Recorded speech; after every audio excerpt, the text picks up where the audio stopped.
Ah, we're at the SETI Institute. And Clive is here, what a surprise! Bloody stalkers. Let's talk to this guy, he looks important. Dr. Price. Good morning, sir. Hello, what can I do for you? My name is Peter Wright. I would like to ask you a few questions, if you have a few minutes for me. Yes, why not? I am Dr. Price. Pleased to meet you, Mr. Wright.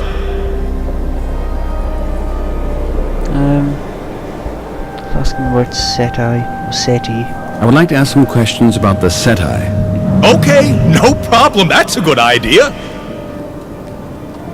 How is this institute financed, would you know? Are you sure you're not from a government funding department or something? Absolutely sure. I was just wondering, how do you maintain this kind of site? I mean, the equipment looks very expensive, and the SETI is probably not making huge profits, right? Do you know that retrieving knowledge is much more important than retrieving money? And we are lucky that some big companies, which mainly belong to the government, are significantly supporting our project. 20 years ago, we got a new computer network and completely new hardware. Since then, we've kept up to date with the latest updates. That is really generous. Which companies are we talking about?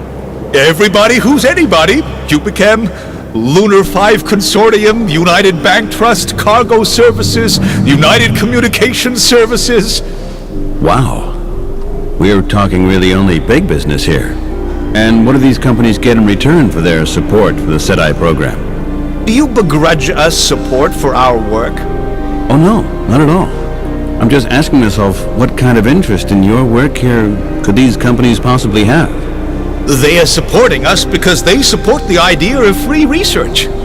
If that's true, that would certainly be nice. But I believe that companies always have one main reason. Money. Or maybe a strategic advantage. Maybe they're looking for an advertising effect by offering us their products for use. It's all the same to us. We just want to be able to do our work. What does frequent updates mean? That means that technicians come by every few months and check our system for one whole week. The whole parabolic unit is now being automatically programmed on search sectors. We only provide the programmers with the data sets, and they then integrate them into the global net console. The rest is automatic. Uh-huh. That means you here at the Institute don't have to feed your system with any data or information yourself, right? Right. All we do is filter the results. The system works according to our guidelines, but is otherwise completely autonomous. It's extremely practical and minimizes the error quota to almost zero. Does that mean you don't even need to employ any technicians anymore? No, no one. We are happy that we don't have to deal with the technology anymore, you know. Is that the reason why the second floor is cordoned off today? Yes, that's right. The programmers and technicians of communication services are now up there. They are now working on the system update for the week, and then we'll have trouble-free operations for the next few months. What do you think? Could I watch for a little bit? I'm just curious how this works. I'm sorry, but that's not possible. I had to turn away a man recently because of that. Our systems are extremely sensitive, and only specialists can enter the hardware rooms. And you're not even allowed in yourself? No, I don't know enough about the technology up there anymore. The progress is just too immense to be able to keep up. We're just interested in the results, and they are top.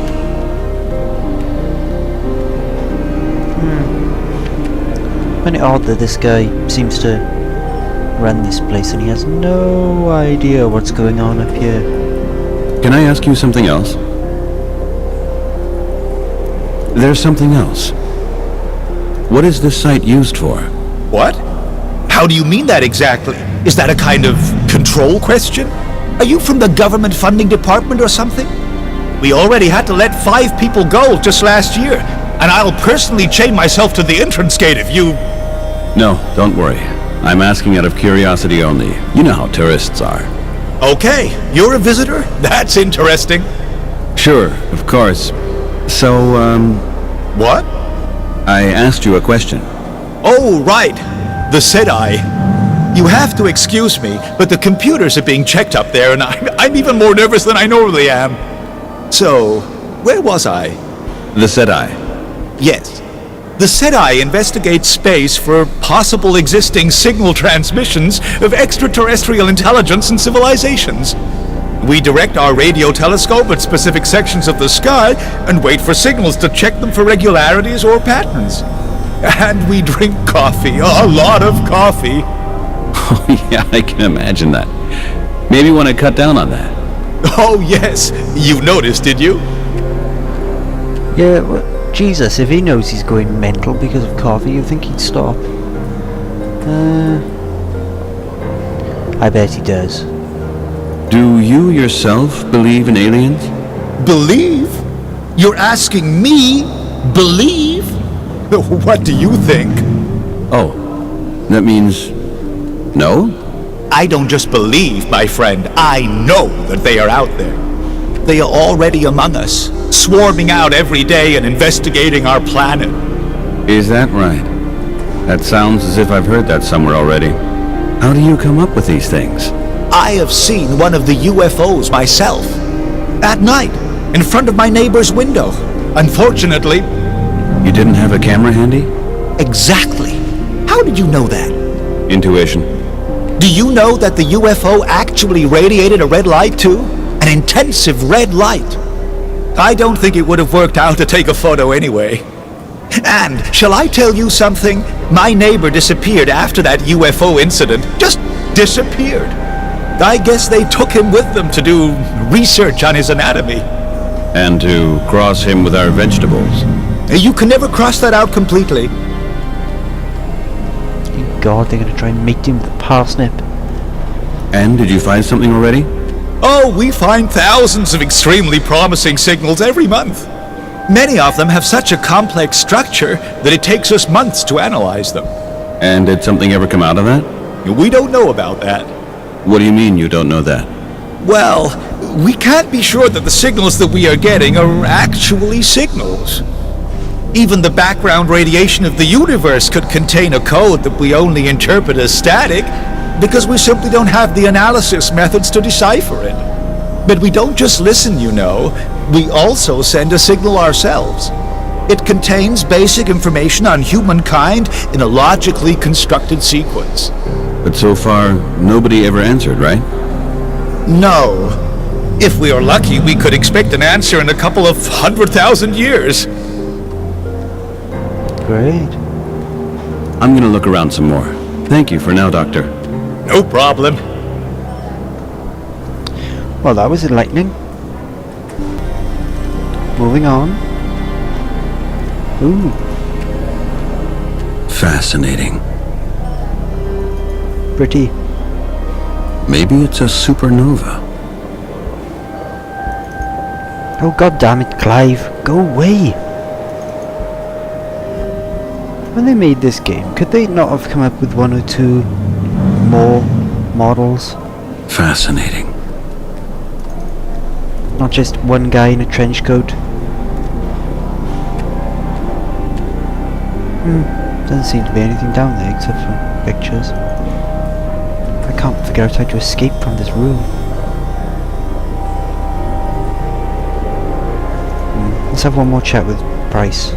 Dr. Price, it's me again. What can I do for you? Ah, there you go, there's more options now. I would like to ask a question about a visitor you had here. He must have been here a few days ago. A certain Graham Oswald. He's a journalist. Oswald? Never heard of him. I have his picture. Here. It was taken here at the SETI. Right in front of your parabolic dish. Can you see? Oh, yes! That man! I remember him. But he wasn't called Oswald. He said his name was Drake. You still know this? Of course. It's exactly the same name as our Drake from SETI, you know. An important researcher from the last millennium.